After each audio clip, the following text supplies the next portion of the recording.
जी हाँ, स्वागत है आप सभी का हमारे इस यूट्यूब चैनल पर। इस वीडियो में बात करने वाले हैं क्लास 10th, ठीक है, सोशल साइंस का वेरी वेरी इंपॉर्टेंट प्रश्न, जो कि आपके एग्जाम व्यू से बहुत ही इंपॉर्टेंट प्रश्न है। और ये प्रश्न जो है आपका पूछा गया प्रश्न है, पीवाईक्यू क्वेश्चन है, जो कि आपका पूछा गया था 2022 में। ठीक है, 2022 का पूछा हुआ प्रश्न है। 40 इंपॉर्टेंट प्रश्न है, एमसीक्यू टाइप का प्रश्न को हम लोग देखेंगे, जो कि आपका लगभग 15 से 20 मिनट में आपका खत्म कर देंगे। चलिए, तो आप लोग शुरू से लेकर अंत तक वीडियो में बने रहें। एक एक क्वेश्चन को देखते हैं हम लोग बहुत ही बेहतरीन तरीके से।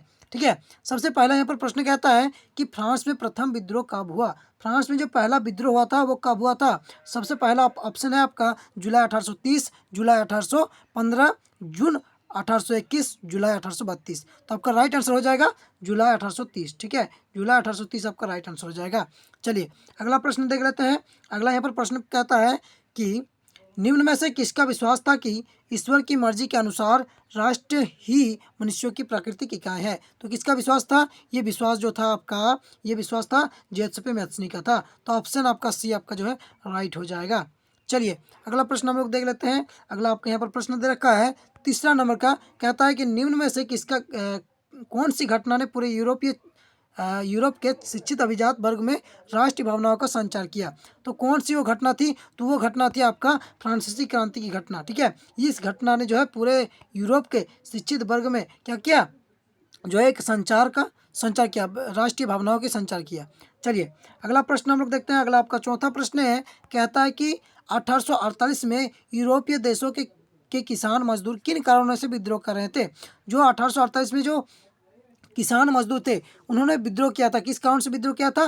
तो वो कारण था आपका गरीबी के कारण, ठीक है, बेरोजगारी के कारण और भुखमरी के कारण, यानी कि इन सभी के कारणों से जो है उन्होंने जो है विद्रोह किया था।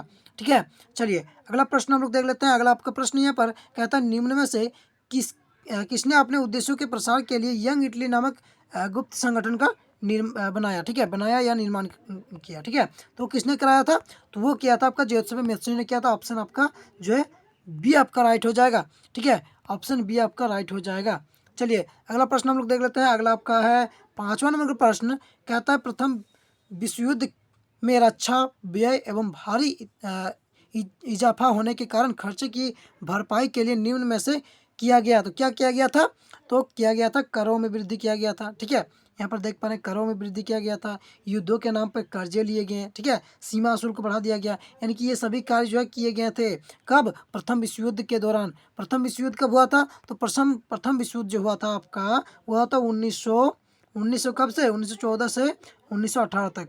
1918 तक, ठीक है, 1918 तक हुआ था। ठीक है, याद रखेंगे। चलिए, अगला प्रश्न है आपका। अगला प्रश्न देख लेते हैं यहाँ पर। अगला प्रश्न है आपका छठा नंबर का। ठीक है, छठा या सातवां नंबर का प्रश्न है। तो क्या कह रहा है यहाँ पर, आप लोगों को नहीं दिख रहा होगा यहाँ पर। ठीक है, तो यहाँ पर कह रहा है कि अहिंसा, सॉरी, यहाँ पर आपका यहाँ पर और एक क्वेश्चन था ना, यहाँ पर एक क्वेश्चन है। हाँ, ये क्वेश्चन देखिए, यहाँ पर कह रहा है कि अहिंसा का धर्म सभी भारतीयों का एकता के सूत्र में बांध सकता है। ठीक है, यहाँ पर आपका अहिंसा है, अहिंसा, ठीक है, अहिंसा यहाँ पर है आपका। तो अहिंसा का धर्म सभी भारतीयों को एकता के सूत्र में बांध सकता है, यह विश्वास था। यह विश्वास जो है किनका था। तो यह विश्वास था आपका महात्मा गांधी का था। किसका था। महात्मा गांधी का था। यहाँ पर आप देख पा रहे होंगे महात्मा गांधी है। ठीक है, महात्मा गांधी, महात्मा गांधी का विश्वास था। क्या विश्वास था कि जो है सब अहिंसा का जो धर्म है, ये सभी भारतीयों के लिए एकता का एक सूत्र है। ठीक है, अगला यहाँ पर और एक प्रश्न है जो कि आपको नहीं दिख रहा होगा। यहाँ पर प्रश्न है कि जलियांवाला बाग। ठीक है, यहाँ पर प्रश्न क्या है, जलियांवाला बाग। यहाँ पर जलियांवाला बाग है। ठीक है, जलियांवाला बाग मैदान में अमृतसर के गाँव, ठीक है, गाँव में बाल लोग जो है किस मेले में, यहाँ पर मेले है, ठीक है, मेले में शिरकत करने के लिए जमा हुए थे। ठीक है, तो किस मेले में। तो वो आपका मेला था, बैसाखी का मेला था। यहाँ पर आपको नहीं दिख रहा होगा, ये बैसाखी का मेला है। ठीक है, बैसाखी का, बैसाखी, ठीक है, बैसाखी का मेला में जो है सर्किट हुए थे, वो लोग इकट्ठा हुए थे। कहाँ पर। जलियांवाला बाग में। चलिए, अगला प्रश्न हम लोग देख लेते हैं। अगला आपका 9वां प्रश्न है, कहता है कि महात्मा गांधी द्वारा वायसराय इरविन को लिखे खत में सबसे महत्वपूर्ण मांग किस वस्तु पर लगाई गई थी।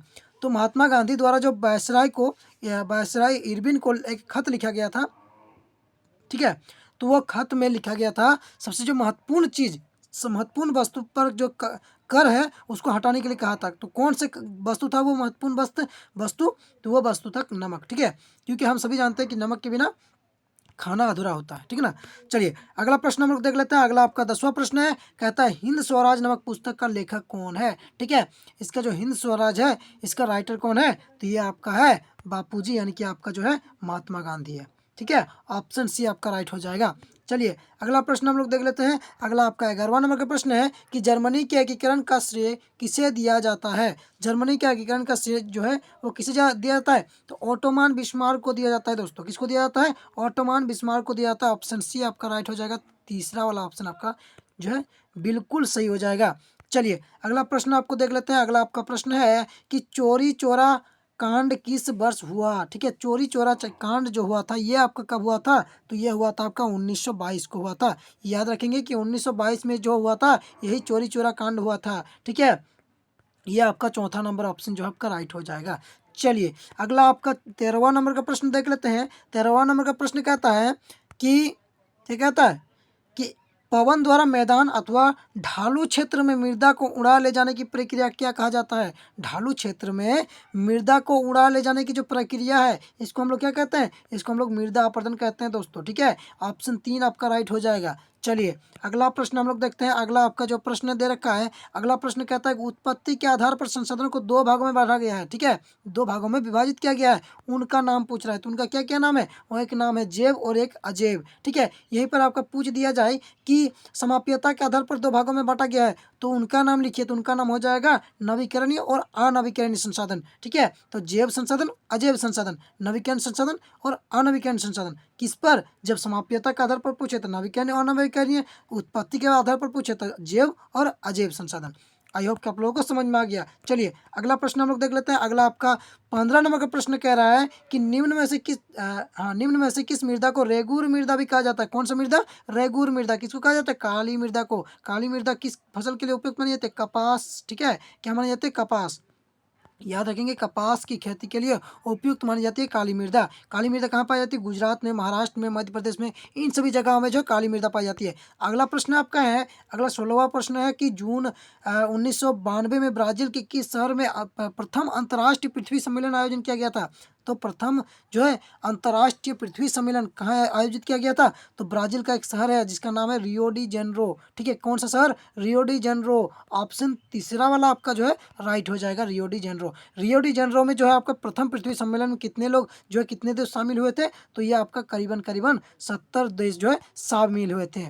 चलिए अगला प्रश्न हम लोग देख लेते हैं। अगला आपका 17वां नंबर का प्रश्न है, कहता है निम्न में से भारत के किस जो है राज्य में खनिज और कोयले की प्रचुर भंडार है। तो आप सभी को पता है कि झारखंड तो हमारा शामिल रहबे करेगा, क्योंकि जो झारखंड में खनिज जो है प्रचुर मात्रा में पाया जाता है। तो यहाँ पर झारखंड दिया है, बहुत सारे जो है राज्य दिए गए हैं, तो हम लोग को छांटना है कि कहाँ कहाँ जो है पाए जाते हैं प्रचुर मात्रा में कोयले की भंडार, ठीक है।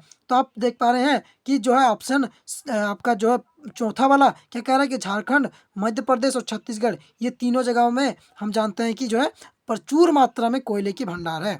चलिए अगला प्रश्न हम लोग देख लेते हैं। अगला आपका 18 नंबर का प्रश्न है, कहता है भारत में भूमि का कितना प्रतिशत भाग जो है भू क्षेत्र जो है मैदान के रूप में है। तो भूमि कितना प्रतिशत जो है भू क्षेत्र क्या है, मैदान के रूप में है। तो मैदान के रूप में आपका 43% है। कितना, 43% जो है आपका मैदानी क्षेत्र में है, ठीक है। तो आप लोग इसको भी याद रखिएगा। चलिए अगला प्रश्न हम लोग देख लेते हैं। अगला आपका 19वां नंबर का प्रश्न है कि देश के कुल क्षेत्रफल का लगभग 27% हिस्सा खनिजों, जीवाश्म ईंधन और वनों के अपार संचयन के रूप में क्षेत्र को जाना जाता है। तो ये किस क्षेत्र में जाना जाता है, 27%, तो 27% आपका पठारी क्षेत्र के रूप में जाना जाता है। तो आप लोग याद रखेंगे पठारी, क्या, पठारी क्षेत्र के रूप में 28% जो है जाना जाता है। चलिए अगला हम लोग प्रश्न देखेंगे। अगला आपका 20वां नंबर का प्रश्न है। इसी प्रकार 20वां नंबर हो गया और यहाँ तक कि हम लोग 40 नंबर के प्रश्न तक हम लोग जाएंगे। तो 20 नंबर का प्रश्न कहता है कि पंजाब में भूमि निम्नीकरण का मुख्य कारण क्या था। जो पंजाब में भूमि निम्नीकरण हुआ था वो उसका क्या कारण था, तो उसका जो कारण था वो क्या कारण था दोस्तों, तो उसका कारण था जो है अधिक सिंचाई, ठीक है। अधिक सिंचाई आपका राइट आंसर हो जाएगा, अधिक सिंचाई। ऑप्शन तीसरा वाला आपका राइट हो जाएगा।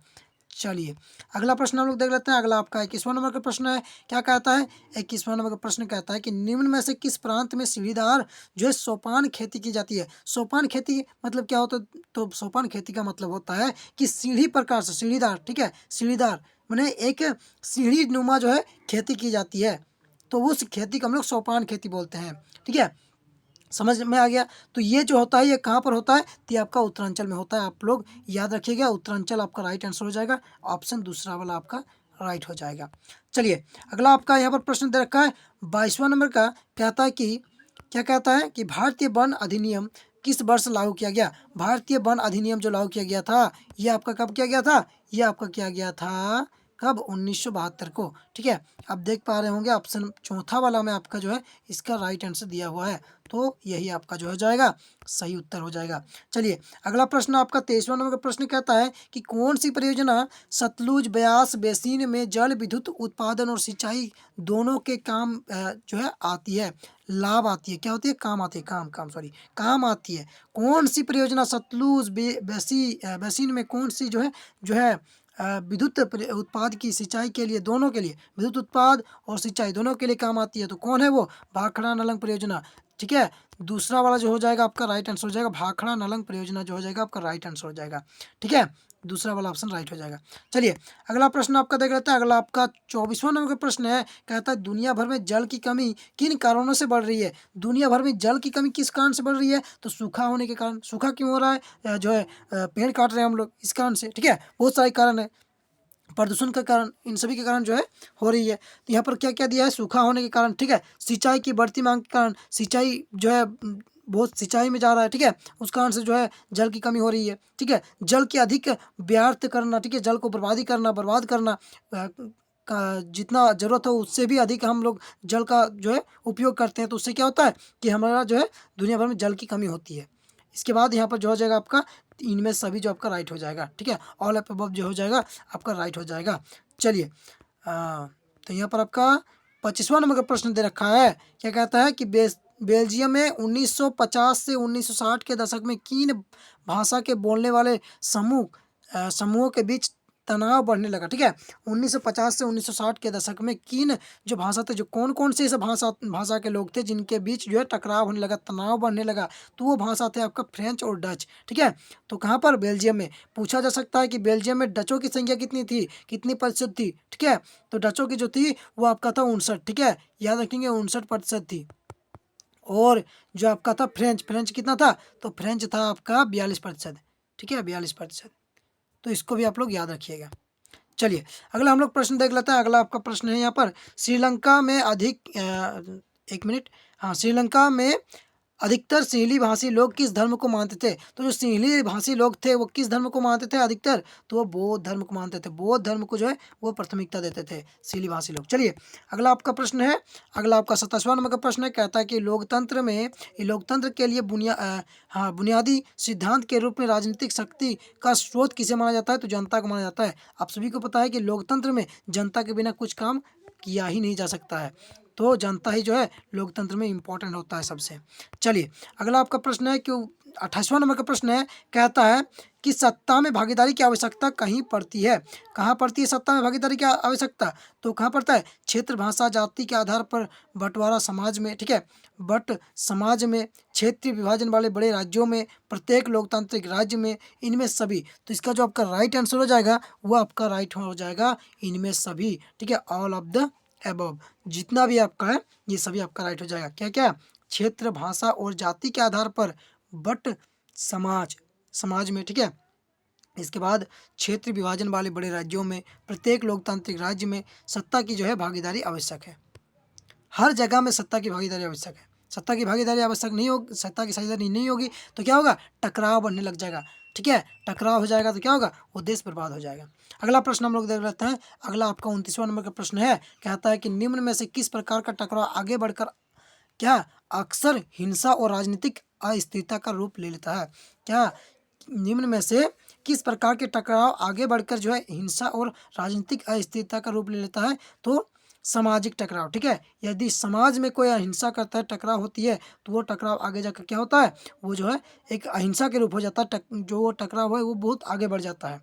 ठीक है, वो गृह युद्ध हो जाता है एक प्रकार से। चलिए अगला प्रश्न है आपका 30वां नंबर का प्रश्न है। 30वां नंबर का प्रश्न क्या कह रहा है कि संविधान और विभिन्न स्तर की सरकारों के अधिकारों की व्याख्या करने का अधिकार किसे है? संविधान और विभिन्न स्तर की सरकार, ठीक है, सरकार और विभिन्न स्तर की सरकारों के अधिकारों की व्याख्या यानी कि बातचीत करने की जो अधिकार होती है वो संविधान सॉरी न्यायालय का होता है। किसको होता है? न्यायालय को होता है। ठीक है, ऑप्शन ए आपका पहला वाला सही हो जाएगा। चलिए अगला प्रश्न हम लोग देख लेते हैं। अगला आपका प्रश्न है पुलिस, व्यापार, वाणिज्य, कृषि और सिंचाई जैसे महत्वपूर्ण विषय किस सूची के अंतर्गत रखे जाते हैं? तो ये जितने भी चीज़ें पुलिस हो गया, व्यापार हो गया, वाणिज्य हो गया, कृषि हो गया, सिंचाई हो गया, ठीक है, जितना कुछ है ये सभी किस में रखा जाता है? तो ये आपका रहता है राज्य सूची में। किस सूची में रहता है? राज्य सूची में होता है। तो ऑप्शन आपका तीसरा वाला सही हो जाएगा। तीसरा वाला जो हो जाएगा आपका सही हो जाएगा। सूची जो होता है 3 प्रकार के होते हैं। एक होता है संघ सूची, ठीक है, समवर्ती सूची और राज्य सूची। चलिए और आपका प्रश्न है 32वां नंबर का प्रश्न है, कहता है कि केंद्र शासित प्रदेश वाले इलाकों का शासन चलाने का विशेष अधिकार किस सरकार को प्राप्त है? ठीक है, तो किस सरकार को प्राप्त है? तो ये आपका केंद्र सरकार को प्राप्त है। ठीक है, केंद्र शासित जो चलाते हैं, केंद्र प्रदेश जो केंद्र शासित प्रदेश है ना, उनको कौन चलाता है? केंद्र सरकार चलाता है। चलिए अगला आपका प्रश्न यहाँ पर है। अगला प्रश्न है जो कि वेरी वेरी इंपॉर्टेंट प्रश्न है। ठीक है, बहुत ही इंपॉर्टेंट प्रश्न है। क्या कहता है जब केंद्र और राज्य सरकार के शक्तियाँ जो है लेकर स्थानीय सरकारों को दी जाती है तो इसे क्या कहा जाता है? इसे हम लोग सत्ता का विकेंद्रीकरण कहते हैं। विकेंद्रीकरण मतलब सत्ता को बांटना, एक प्रकार से सत्ता को एक हाथ से दूसरे हाथ में स्थानांतरित करना। ठीक है, अगला प्रश्न हम लोग 34वां नंबर का प्रश्न देख लेते हैं। 34 नंबर का प्रश्न कहता है कि आर्थिक विकास के अंतर्गत सम्मिलित लक्ष्य है। ठीक है, आर्थिक विकास के अंतर्गत सम्मिलित लक्ष्य क्या है? तो सम्मिलित लक्ष्य हो जाएगा इसका, क्या हो जाएगा? ये हो जाएगा आपका नियमित रोजगार हो जाएगा। चलिए ये भी सही हो जाएगा। इसके बाद स्वतंत्रता भी हो जाएगा, बेहतर मजदूरी, ये तीनों हो जाएगा। ठीक है, ऑप्शन जो है 4 आपका राइट हो जाएगा। चलिए अगला हम लोग प्रश्न देख लेते हैं। अगला आपका प्रश्न है 35वां नंबर का प्रश्न है, कहता है कि भारत के किस राज्य में गरीबी का प्रतिशत सबसे अधिक है? भारत में सबसे अधिक जो गरीबी है वह कहाँ पर है? वो आपका जो है छत्तीसगढ़ में। कहाँ पर है? छत्तीसगढ़ में। ऑप्शन ए आपका राइट हो जाएगा। ऑप्शन ए पहला वाला जो है आपका सही उत्तर हो जाएगा। चलिए अगला हम लोग प्रश्न देख लेते हैं। अगला आपका 36वां नंबर का प्रश्न है, कहता है भारत में प्रचलन बेरोजगारी सामान्यतः किस क्षेत्र में दिखाई देती है? दो जब प्रचलन बेरोजगारी, जिसको हम लोग क्या बोलते हैं? प्रचलन बेरोजगारी को हम लोग बोलते हैं छुपी हुई बेरोजगारी। ठीक है, तो छुपी हुई बेरोजगारी जो है वो किस क्षेत्र में देखा जाता है? तो छुपी हुई बेरोजगारी आपका जो है कृषि क्षेत्र में देखा जाता है। छुपी हुई बेरोजगारी में क्या होता है कि जिस जगह पर 5 लोगों की कार्य होती है वहाँ पर हम 10 लोगों 8 लोगों को हम लोग लगा देते हैं। ठीक है, और उस जगह में जो 5 लोग हैं वो छुपे हुए रहते हैं, जिसको हम लोग समझ नहीं पाते हैं, लेकिन उतना ही जो पैसे से वो लोग भी काम करते हैं। तो यहीं पर जो होता है छुपी हुई बेरोजगारी होता है। तो ये जो अधिकतर देखा जाता है तो ये आपका कहाँ पर दिखाया जाता है? आपका कृषि क्षेत्र में देखा जाता है छुपी हुई बेरोजगारी, यानी कि प्रचलन बेरोजगारी। ठीक है, चलिए अगला हम लोग प्रश्न देख लेते हैं। 37 नंबर का प्रश्न है आपका, कहता है कि भारत किस वर्ग के देशों में आता है? जो भारत है ये किस वर्ग के देशों में आता है? निम्न आय वाले वर्ग में, गरीबी के वर्ग में, विकसित में या कम जनसंख्या में? तो ये किस में आता है? तो ये आता है निम्न आय में। ठीक है, इसका जो आय है वो बहुत ना ज़्यादा है और नहीं कम है, ये निम्न है, माध्यमिक है। ठीक है, और बहुत विकसित भी नहीं है और गरीब भी नहीं है। ठीक है, तो निम्न आय है आपका भारत में। चलिए यहाँ की आय जो है निम्न है ना। चलिए अगला आपका प्रश्न है। अगला 38वां नंबर का प्रश्न है, कहता है निम्न में से कौन अर्थव्यवस्था की विशालता को प्रदर्शित करता है? अर्थव्यवस्था को जो अर्थव्यवस्था की विशालता को कौन प्रदर्शित करता है? तो वो आपका करता है सकल घरेलू उत्पाद, जिसको हम लोग क्या बोलते हैं? डी और पी बोलते हैं। क्या बोलते हैं? जीडीपी बोलते हैं। ठीक है ना, सकल घरेलू उत्पाद। चलिए यहाँ पर आपका जो है ऑप्शन ए आपका राइट हो जाएगा। चलिए अगला आपका 39वां नंबर का प्रश्न है, कहता है परिवहन, भंडार, संचार, बैंक सेवाएं, व्यापार किस क्षेत्र के गतिविधियों के प्रमुख उदाहरण है? तो ये जो है आपका ये तृतीय क्षेत्र में, जिसको हम लोग इन सभी को क्या बोलते हैं? हम लोग सेवा क्षेत्र बोलते हैं। सब में सेवा हो रहा है ना। परिवहन हो रहा है तो आपका सेवा मिल रहा है, भंडारण हो रहा है तो इसमें भी सेवा मिल रहा है, संचार हो रहा है, आज मोबाइल चला रहे हैं तो सेवा आपको मिल रहा है ना। तो ये कहाँ से मिल रहा है? संचार की वजह से। बैंक में क्या होता है? बैंक सेवाएं जो हो गया। ठीक है, इन सभी जो है सेवा क्षेत्र, इसको तीर्थ क्षेत्र हम पूछा भी जा सकता है कि तीर्थ क्षेत्रों को किस नाम से हम लोग जानते हैं, तो सेवा क्षेत्र के नाम से जानते हैं। क्यों जानते हैं? क्योंकि इसमें हम लोग को सेवा मिलता है, बहुत सारी सेवाएं उपलब्ध कराते हैं हम लोगों को।